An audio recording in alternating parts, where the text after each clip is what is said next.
Sunday special అండి ఇది. ఈరోజు ఫిష్ ఫ్రై చేస్తున్నా. చూడండి ఉప్పు ఎలా వచ్చిందో, మీరు కూడా ట్రై చేయండి దీన్ని. నేనైతే ఇలా చేసిన, నా స్టైల్లో చేసిన. బాగుంటుంది. మీరు ఎలా చేస్తారో కామెంట్ బాక్స్లో కామెంట్ చేసి చెప్పండి.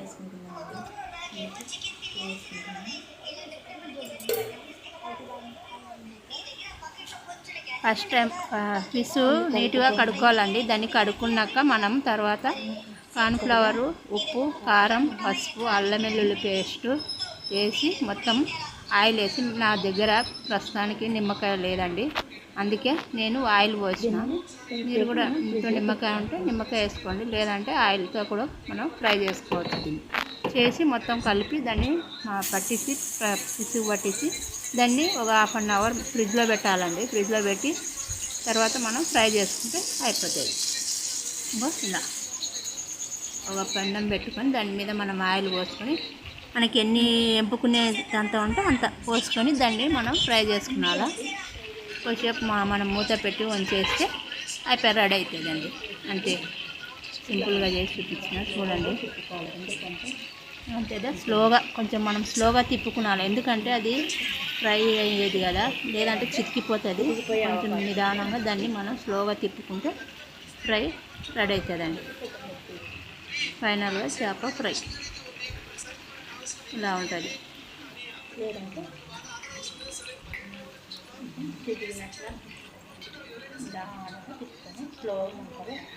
స్లో ఫ్లేమ్లో పెట్టి కొంచెం ఫ్రై చేసుకోవాలి. కొంచెం ఆయిల్ ఎక్కువ వేసుకుంటే ఇలా అన్నానికి కరిచిపోదండి. నేను కొంచెం ఆయిల్ తక్కువ వేసిన, అందుకే ఇలా కరుచుకుంటుంది. మీరు కొంచెం ఆయిల్ ఎక్కువ వేసుకోవాలి. ఇలా కూడా తిప్పి మనం మళ్ళీ ఫ్రై చేసుకోవాలి, ఎందుకంటే సైడ్కి కూడా కాలాలి కదండి, లేదంటే అది పచ్చి వాసన వస్తుంది. అందుకే దాన్ని నేను ఇలా చేసి ఇలా కాల్చిన.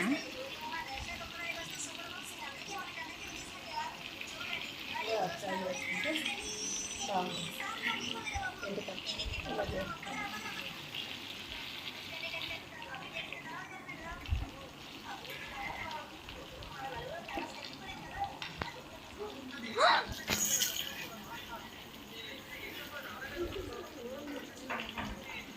తీసేసుకోవాలి, ఇంతే ఫ్రై అయిందండి. ఇంకా తీసేసుకోవాలి మనం. ఇట్లా మనం కొంచెం ఫ్రెష్ చేసి చూస్తే అయిపోయింది, ఫ్రై అయిందా లేదా అనేది మనకు అప్పుడే ఆటోమేటిక్ తెలుస్తుంది కదా. అలా ఫైనల్గా ఇంతే. చూడండి, ట్రై చేయండి, మీరు కూడా చేసి చూడండి. ఫ్రై అయింది ఎలా వచ్చిందో కామెంట్ బాక్స్లో కామెంట్ చేసి చెప్పండి. నేనైతే ఇలా చేసిన నా స్టైల్లో.